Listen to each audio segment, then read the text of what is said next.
Hello दोस्तों, कैसे हैं सब। मेरा नाम है हिमांशु और मैं स्वागत करता हूं आप सबका आपके अपने चैनल कॉमिक वर्ल्ड पर। तो चलिए दोस्तों, शुरू करते हैं डायमंड कॉमिक्स में अग्निपुत्र अभय की कॉमिक्स, अग्निपुत्र अभय और ओइंग चिंग पेंग का दूसरा और अंतिम भाग।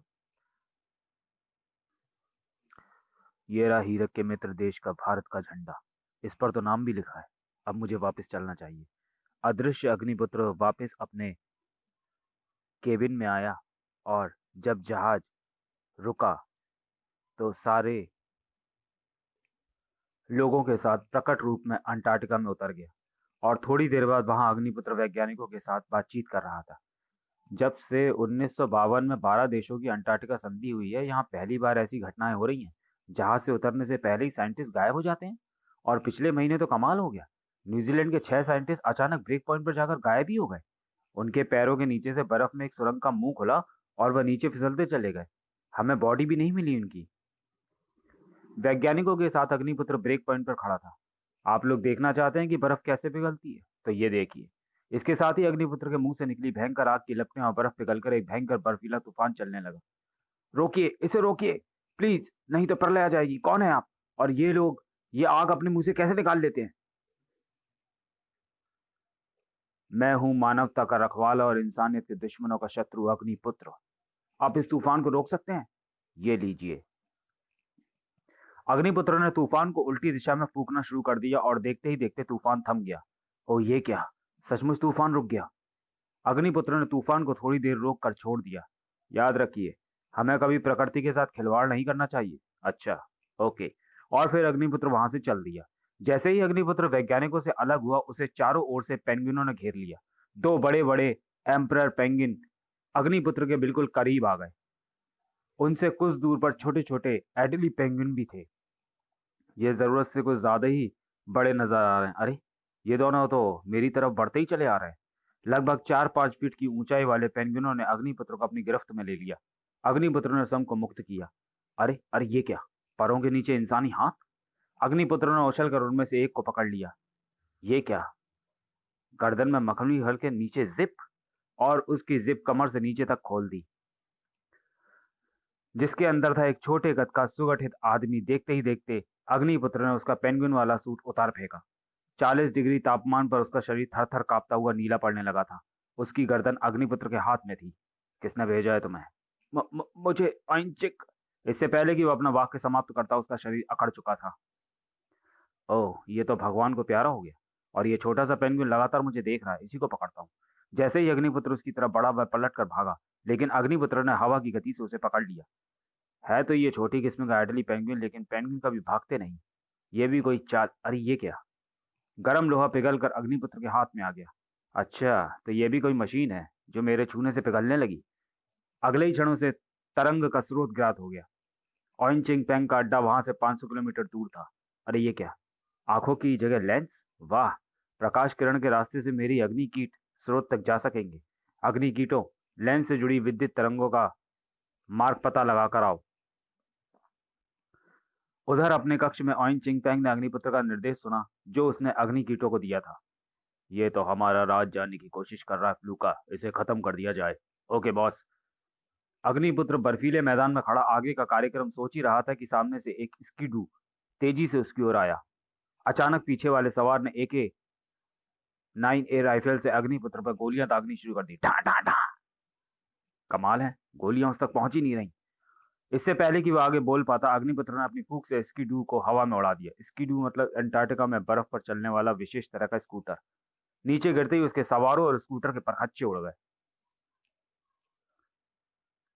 अगले ही पल 4 और आदमी स्की करते हुए आए और अग्निपुत्र को चारों तरफ से घेर लिया।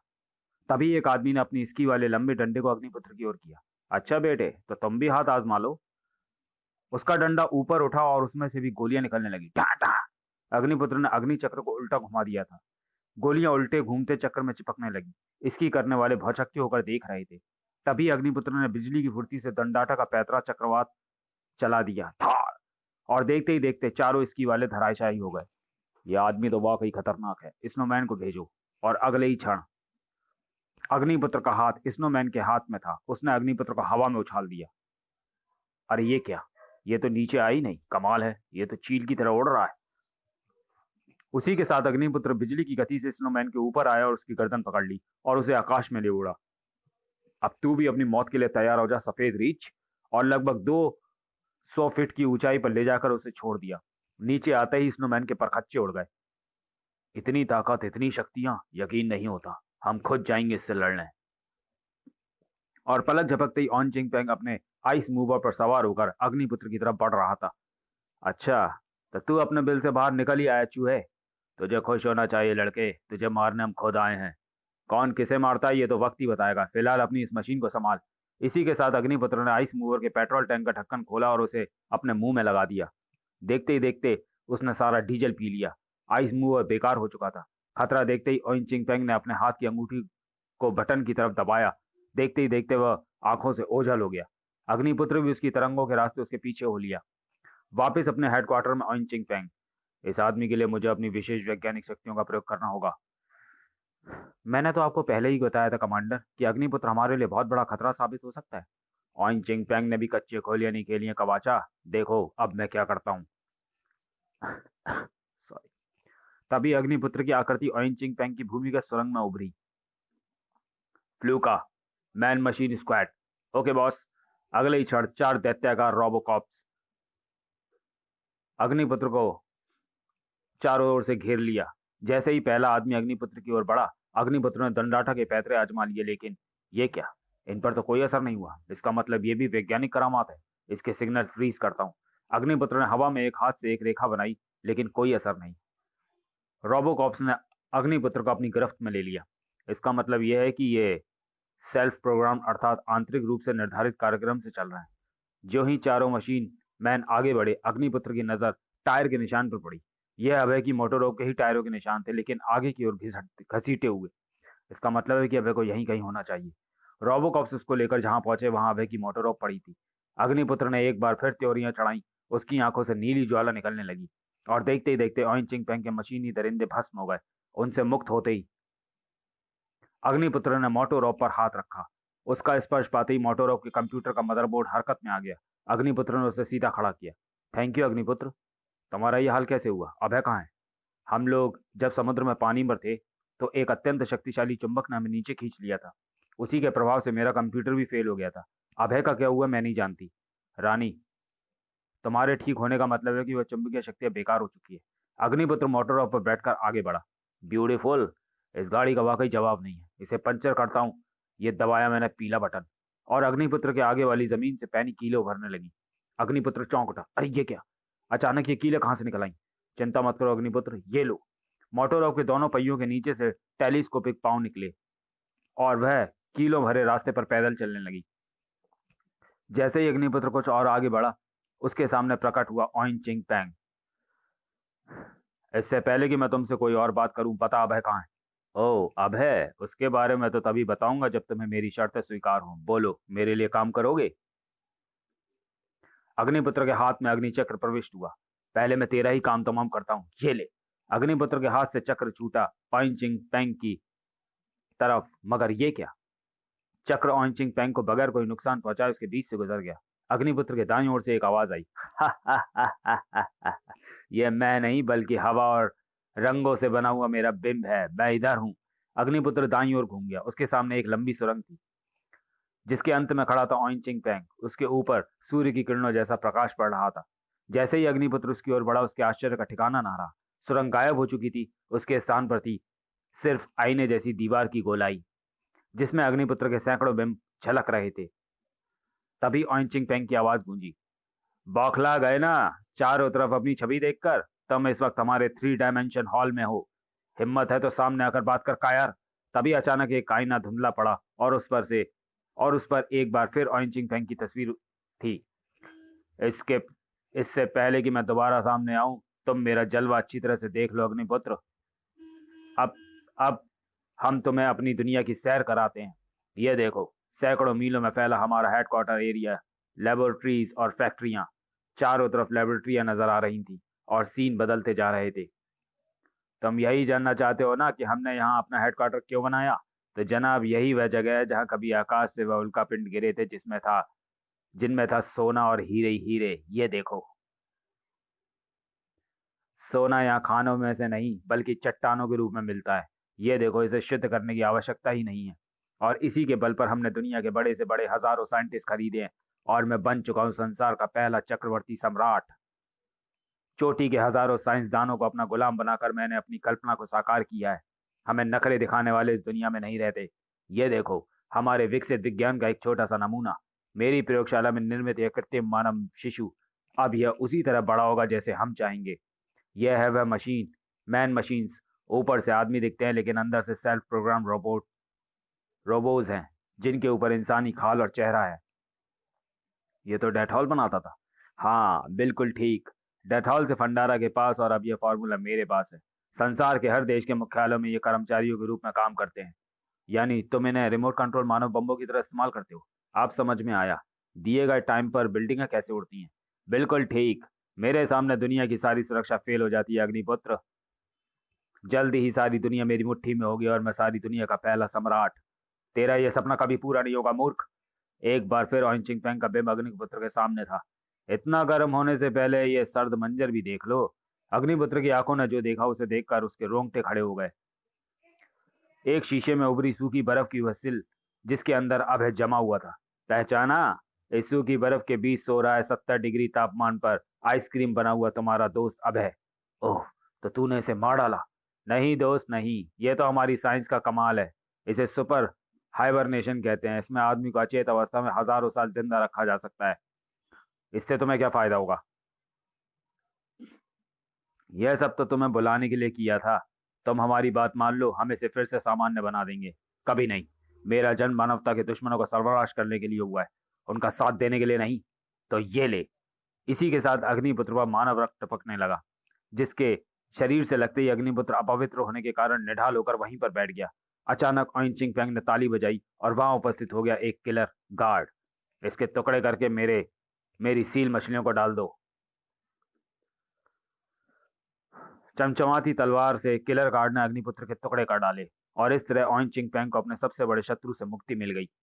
ऑइन चिंग पेंग अपनी विशेष पेंगुइन सीट पर बैठा था। स्वाड़ो, हीरक देश में हमारे राज्यभिषेक की क्या तैयारियां हैं? वहां सब आपका इंतजार कर रहे हैं।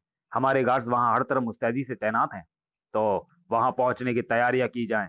और ऑइन चिंग पेंग अपने गार्ड्स के साथ अपने विशेष सेट कॉम ट्रांसमीटर के साथ हीरक की ओर चल पड़ा। हीरक देश में राजगद्दी पर पेंग बैठा था। उसके सामने हीरक देश के महाराज और उनका मंत्रिमंडल खड़ा था। सामने खड़े थे राजपुरोहित, सहपुरोहित और उनके सहायक, हाथों में कपड़े से ढके हुए थाल लेकर। आंखें बंद कीजिए महाराज, और मेरे साथ मंत्र दोहराइए। ऑइन चिंग बेंग ने आंखें बंद कर ली। अपने इष्ट देव को याद कीजिए, यह आपके जीवन का अंतिम क्षण है। यह क्या बकवास! वाक्य पूरा होने से पहले उसके होश उड़ चुके थे। उसके सामने पुरोहित के स्थान पर खड़ा था स्वयं अग्निपुत्र, और उसके सहायक के स्थान पर अभय। तुम्हारे तो टुकड़े हो चुके थे। यह तुम्हारा आंखों का भ्रम था। ऑइन चिंग पेंग ने अपने गार्ड्स को देखा। सारे भूमि पर निष्क्रिय खड़े थे। वह कैसे? सीधी सी बात है। अगर तुम्हारा बिंब हो सकता है तो क्या मेरा नहीं? जिसे तुमने काटा था वह मेरा एंड्रॉइड था, मैं नहीं। कबाचा से पूछकर मैंने अभय को बर्फीली कैसे आजाद करा लिया। जब तुम्हारा किलर गार्ड मेरे एंड्रॉइड को मार रहा था, मैं कबाचा के पास था। मैंने उसकी शक्तियां समाप्त कर दी और उससे पूछकर अभय को भी आजाद करा के सामान्य कर लिया। अरे अग्निपुत्र, तुम? रानी कहाँ है? मैं यह रही राजा, आप जल्दी से उठो। कवाचा हमें तुम्हारे गुप्त भंडार में ले गई, जहां मुझे तुम्हारी ये फ्लॉपी मिली, जिससे तुम्हारी जिंदगी का राज हमें हमें पता चला। तुम्हारी लेबोरेटरी के सारे कंट्रोल और तुम्हारी जिंदगी अब हमारे हाथ में है। अग्निपुत्र ने फ्लॉपी डिस्क निकालते हुए दिखाई, जिसे देखते ही ऑइन चिंग पेंग गर्ज उठा। धोखेबाज, मैं तेरी बोटी बोटी नोच डालूंगा। गर्म होने से पहले ये सर्द मंजर भी देख लो। अग्निपुत्र के इशारे पर सहायकों ने थालों के ऊपर से कपड़े हटा दिए। नहीं! ये कटे हुए सर फ्लू का, स्वाडो और ऑइन चिंग पेंग के सभी विश्वस्त गार्ड्स के थे। अग्निपुत्र ने उसकी गर्दन के पीछे झूलते बालों की ओर संकेत किया। यहीं पर बसती है ना तेरी जान? अब मैं तुझे कुत्ते की मौत मारूंगा दरिंदे। मुझे मारने से पहले जरा अपने महाराज को तो देख लो। अग्निपुत्र की नजरें ऑइन चिंग पेंग की तरफ होने से गार्ड्स का सम्मान भंग हो चुका था। गार्ड्स, देखते क्या हो, फोन डालो इन धोखेबाजों को। सॉरी, अरे महाराज और मंत्री के कब्जे में, इन सभी पर सुरक्षा घेरा डालता हूँ। अग्निपुत्र ने सभी को अदृश्य सुरक्षा घेरे में ले लिया, मगर गोलियों से पहले हवा में प्रकट हुआ अग्निपुत्र का उल्टी दिशा में घूमता हुआ अग्नि चक्र सॉरी आए, गोलियां तो इन पहियों में चिपकती जा रही हैं। ढां ढां। क्यों, कैसा लगा हमारी साइंस का कमाल? तभी अग्निपुत्र ने पास वाले गार्ड की गन पर अपना बायां हाथ रखा और भयंकर चुंबकीय शक्ति के कारण सारी बंदूकें एक दूसरे के साथ चिपक गईं। और इसी के साथ अभय के मार्शल आर्ट दंडाटा का पैतरा चक्रवात। ऑन चिंग पैंग बौखला गया, हरामजादे! लेकिन खड़े होने से पहले उसकी गर्दन अग्निपुत्र के हाथ में थी। पहला गार्ड होश में आया। दंडाटा! अभय ने भयंकर पैतरे पीलाफ से उसकी नाक काट दी और यही हाल बाकियों का भी हुआ। तभी अभय के सामने प्रकट हुआ ऑइन चिंग पैंग का चीफ बॉडीगार्ड।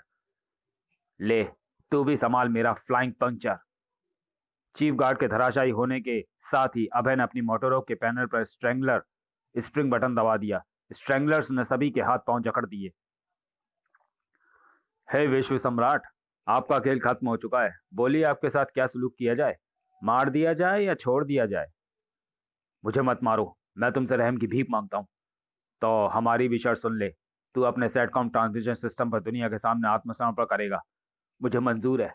मैंने सारी दुनिया का ट्रांसमिशन फ्रीज कर दिया है, लेकिन अनाउंसमेंट तो मेरी पेंगुइन ही करती है। वह भी हमारे साथ ही है। इसी के साथ मिस कवाचा हाथ में पेंगुइन का लिबास लिए हुए प्रकट हुई। उसने कवर पहना और इंद्रप्रस्था के पुलिस कमिश्नर के टीवी पर प्रकट हुई। एक विशेष सूचना सुनिए। अब हमसे क्या चाहता है यॉइन चिंग पैंग? विश्व सम्राट बनने को ख्वाब देखने वाले दरिंदे ऑइन चिंग पैंग को अग्निपुत्र और अभय ने आत्मसमर्पण के लिए मजबूर कर दिया है। अब सुनिए ऑइन चिंग पैंग का समर्पण संदेश। मैं आप लोगों से क्षमा मांगता हूँ। आप सभी मुक्त हैं। मैं आप लोगों से अपनी जान की भीख मांगता हूँ। अंटार्कटिका से खोए हुए सभी देशों के वैज्ञानिक अब सुरक्षित हैं। अब से वहां के भूगर्भ में बनी ऑइन चिंग पैंग की गुप्त कार्यशाला संसार के सभी वैज्ञानिकों को समर्पित है।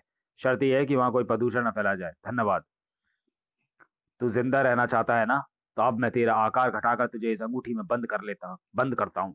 इसी के साथ अंगूठी के नग में बंद हो गया विश्व सम्राट बनने का सपना देखने वाला ऑइन चिंग पैंग। अग्निपुत्र, अग्निपुत्र, अग्निपुत्र। लीजिए महाराज, अग्निपुत्र और अभय की ओर ये छोटा सा तोहफा। अब मैं आपसे विदा चाहता हूँ। अग्निपुत्र ऊपर की ओर उठने लगा। वातावरण में एक आवाज गूंज रही थी, अग्निपुत्र, अग्निपुत्र, अग्निपुत्र। समाप्त। तो चलिए दोस्तों, वीडियो को यहीं समाप्त करते हैं और मिलते हैं अग्निपुत्र अभय की अगली कॉमिक्स में, अगले वीडियो में। तब तक के लिए धन्यवाद।